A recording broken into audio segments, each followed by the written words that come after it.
파킨슨병 진단을 받으셨나요? 아니면 가족 중에 진단받으신 분이 계신가요? 지금 이 영상을 찾아보신 거라면 마음이 많이 무거우실 겁니다. 앞으로 어떻게 되는 거지? 점점 나빠지기만 하는 건 아닐까? 그런 생각이 머릿속을 떠나지 않으실 거예요. 오늘 이 영상에서는 그 질문에 대한 답을 드리려고 합니다. 결론부터 말씀드리면 파킨슨병은 끝이 아닙니다. 진단 이후에도 오히려 더 활발하게 걷고 더 단단하게 살아가는 분들이 실제로 계십니다.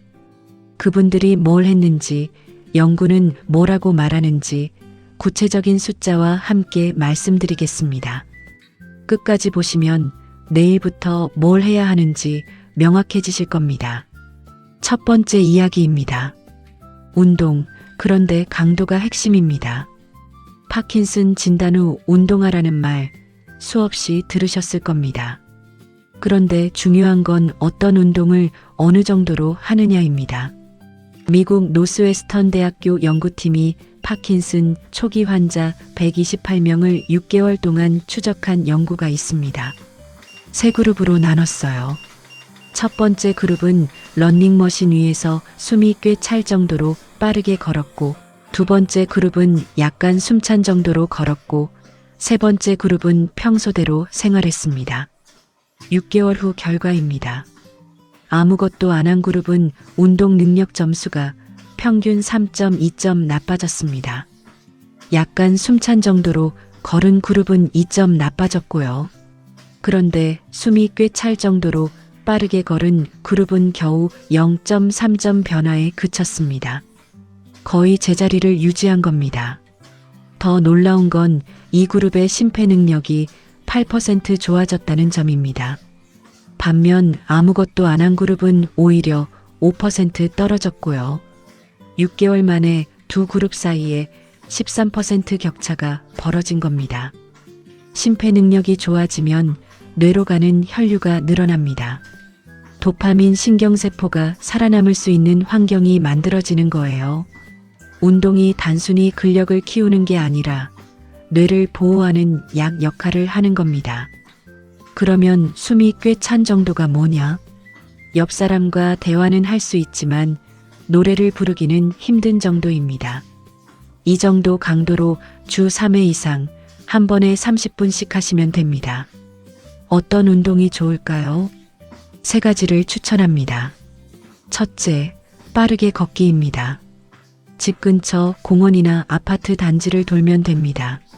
날씨가 안 좋으면 러닝머신도 좋습니다. 러닝머신은 속도와 경사를 조절할 수 있어서 자기 체력에 맞게 강도를 올리기 편합니다. 처음엔 시속 4km로 시작해서 2주마다 0.5km씩 올려보세요. 시속 5.5에서 6km 정도면 대부분 숨이 약간 차는 빠른 걸음이 됩니다. 둘째, 실내 자전거입니다. 서울대 보라매병원 신경과 전문의도 파킨슨 환자에게 자전거 운동을 강력히 추천합니다. 실내 자전거는 하체 근력을 동시에 강화하는 장점이 있고 비가 오든 미세먼지가 심하든 상관없이 매일 할 수 있습니다. 넘어질 위험이 거의 없다는 것도 큰 장점입니다. 파킨슨 환자는 균형 문제로 야외 자전거가 위험할 수 있거든요. 실내 자전거를 분당 60에서 80회 정도 페달을 밟는 속도로 처음엔 15분부터 시작하세요. 2주마다 5분씩 늘려서 30분까지 올리면 됩니다. 셋째, 수영입니다. 물속에서는 부력이 관절 부담을 줄여주기 때문에 무릎이나 허리가 안 좋으신 분에게 특히 좋습니다. 다만 수영장까지 이동이 부담스러우신 분은 위에 두 가지를 우선 하시면 충분합니다. 국제 권고안에 따르면 주 150분 이상의 중간 강도 유산소 운동이 권장됩니다. 하루 30분씩 5일이면 됩니다. 30분이 힘들면 10분씩 3번 나눠서 해도 괜찮습니다. 그리고 꼭 기억하실 점 하나. 갑자기 고강도로 시작하지 마세요. 연구에서도 처음 8주 동안은 서서히 강도를 올렸습니다. 첫째 주엔 15분 천천히 걷기부터, 셋째 주에 20분, 다섯째 주에 25분, 일곱째 주부터 30분. 이렇게 몸을 적응시키세요. 2달이 지나면 자연스럽게 빠른 걸음 30분이 가능해집니다. 두 번째 이야기입니다. 음악에 맞춰 걸으면 뇌가 반응합니다. 걷기가 중요한 건 아셨을 텐데 혼자 걸으면 지루하고 금방 멈추게 됩니다. 여기서 좋은 방법이 있습니다. 일정한 박자의 음악에 맞춰 걷는 겁니다. 국내 연구에서 파킨슨 환자에게 박자에 맞춰 걷는 훈련을 시켰더니 보폭이 넓어지고 걷는 속도가 빨라지고 균형 능력까지 좋아졌습니다. 왜 그러냐면 파킨슨병은 뇌가 스스로 움직임 시작 신호를 내보내기 어려워지는 병이거든요. 그런데 외부에서 규칙적인 박자가 들어오면 그 소리가 시작 신호를 대신해 줍니다. 발이 박자에 맞춰 자동으로 나가게 되는 겁니다. 실천법은 간단합니다. 스마트폰에서 메트로놈 앱을 다운받으세요. 무료 앱이 많습니다. 분당 100에서 110비트로 설정하고 이어폰을 끼고 그 박자에 발을 맞춰 걸으시면 됩니다. 좋아하는 트로트나 올드팝 중에 빠르기가 비슷한 곡으로 플레이리스트를 만들어도 좋습니다. 나훈아 노래나 아바 노래 중에 걷기 좋은 빠르기의 곡들이 꽤 있습니다. 실내 자전거를 타실 때도 마찬가지입니다. 음악 박자에 맞춰 페달을 밟으면 리듬이 일정해지고 운동 시간도 더 길어집니다. 지루함도 줄고 효과도 올라가고 일석이조입니다. 세 번째 이야기입니다. 먹는 것이 뇌를 보호합니다. 지중해식 식단이라는 말 한 번쯤 들어보셨을 겁니다. 올리브 오일, 생선, 채소, 과일, 통곡물, 견과류 중심의 식사인데요. 이 식단이 파킨슨병의 발병 위험도, 진행 속도도 낮춘다는 연구가 계속 나오고 있습니다. 미국 하버드대 연구팀이 약 13만 명을 16년 동안 추적한 결과 채소와 생선과 통곡물 중심으로 먹는 사람은 파킨슨 발병 위험이 유의하게 낮았습니다. 스웨덴에서 4만 7천 명을 20년간 관찰한 연구에서도 같은 결론이었고요. 이미 진단받으신 분들에게도 희소식이 있습니다. 파킨슨 환자 80명을 대상으로 10주간 지중해식 식단을 적용한 임상시험에서 인지 기능과 운동 능력 모두 개선되었습니다. 또 다른 연구에서는 8주만 식단을 바꿔도 변비 증상이 의미 있게 줄었습니다. 그러면 현실적으로 뭘 먹으면 될까요? 한국 식단에 맞게 정리해 드리겠습니다. 밥은 현미나 잡곡을 30% 이상 섞으세요. 보리, 수수, 귀리 뭐든 좋습니다. 반찬에는 견과류를 한 줌 추가하세요. 호두, 아몬드, 들깨 한 숟가락이면 충분합니다. 일주일에 생선을 2번 이상 드세요. 고등어, 삼치, 꽁치처럼 등푸른 생선이 좋습니다. 이 생선들의 오메가3 지방산이 풍부하기 때문인데요. 만약 생선을 잘 못 드시는 분이라면 오메가3 영양제로 대체하셔도 됩니다.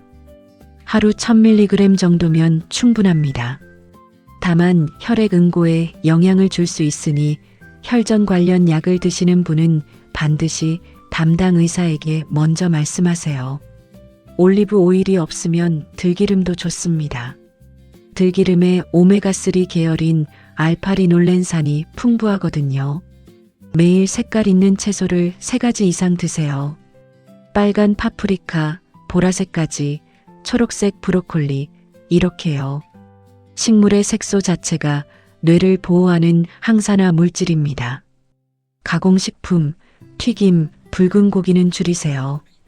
이것들은 장에 염증을 일으키고 장염증은 뇌까지 영향을 줍니다. 네 번째 이야기입니다. 변비 유산균이 도움이 됩니다. 파킨슨 환자 10명 중 8명이 변비를 겪고 있습니다. 80%입니다. 변비는 단순히 화장실 문제가 아니에요.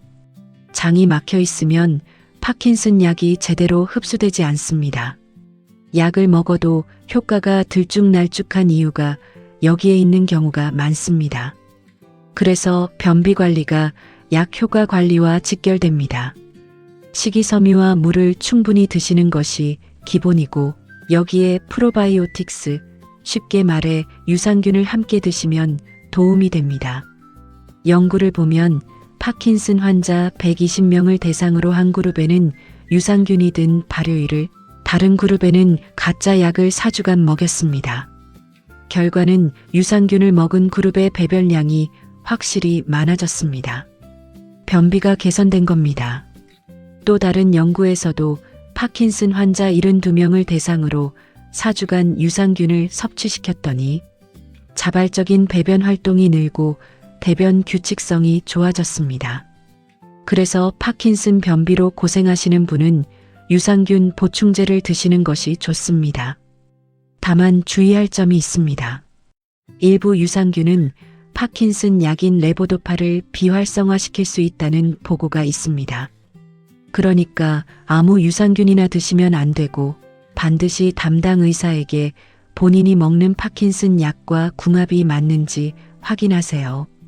PS128 유산균처럼 파킨슨 환자 대상 연구가 진행된 균주를 선택하시는 것도 방법입니다. 유산균과 함께 식이섬유도 중요합니다. 잡곡밥, 고구마, 미역국, 김 이런 것들이 장을 움직이는데 도움을 줍니다. 그리고 물은 하루 6잔에서 8잔, 1.2리터에서 1.5리터는 드세요. 식이섬유만 먹고 물을 안 마시면 오히려 변이 더 딱딱해집니다. 5번째 이야기입니다. 수면이 뇌의 청소 시간입니다. 파킨슨 환자의 60에서 98%가 수면 문제를 겪고 있다는 보고가 있습니다. 밤에 뒤척이고 꿈에서 소리 지르고 낮에 졸리고 이게 단순히 피곤한 문제가 아닙니다. 우리 뇌는 잠을 잘 때 노폐물을 씻어내는 청소 작업을 합니다. 수면의 질이 나빠지면 뇌에 쌓인 독성 단백질이 제대로 제거되지 않아요. 병이 더 빨리 진행될 수 있다는 뜻입니다. 수면을 개선하는 현실적인 방법을 정리해 드립니다. 먼저 잠자리에 드는 시각과 일어나는 시각을 매일 같게 고정하세요. 주말에도요. 저녁 식사는 잠들기 3시간 전에 마치세요. 침실은 어둡고 시원하게 유지하시고 자기 전 1시간은 스마트폰이나 TV를 멀리 하세요. 파킨슨 약 때문에 잠이 안 오는 경우도 있습니다. 레보도파를 저녁 늦게 드시면 각성 효과로 잠들기 어려울 수 있어요. 이런 경우 약 복용 시간을 30분만 당기는 것으로 수면이 좋아진 사례가 많습니다. 반드시 담당 의사와 상의하세요. 꿈에서 소리를 지르거나 팔다리를 심하게 움직이시는 분은 렘수면 행동장애일 수 있습니다. 보호자분이 영상을 보고 계시다면 환자분이 주무실 때 모습을 스마트폰으로 30초만 녹화해서 다음 진료 때 의사에게 보여주세요. 이것만으로도 진단과 치료에 큰 도움이 됩니다. 6번째 이야기입니다. 사람과의 연결이 뇌를 지킵니다. 파킨슨 진단을 받으면 자연스럽게 외출이 줄어듭니다.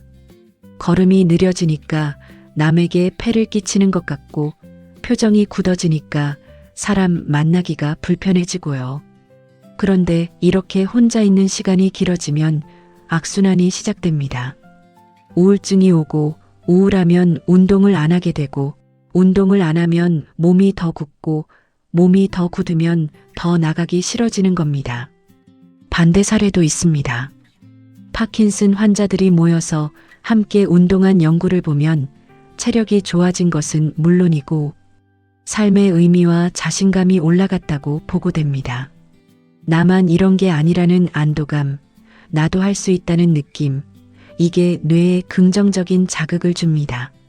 지역 파킨슨 환우회나 복지관 운동 프로그램에 참여해 보세요. 대한파킨슨 병협회 홈페이지에서 가까운 모임을 찾으실 수 있습니다. 혼자 걷기보다 누군가와 함께 걷는 것만으로도 운동을 지속할 확률이 2배 이상 올라간다는 연구가 있습니다. 온라인 커뮤니티도 좋습니다. 다른 분의 글에 응원 한마디 적는 것, 이런 작은 연결이 고립을 막아줍니다. 7번째 이야기입니다. 마음을 다루는 것도 훈련입니다.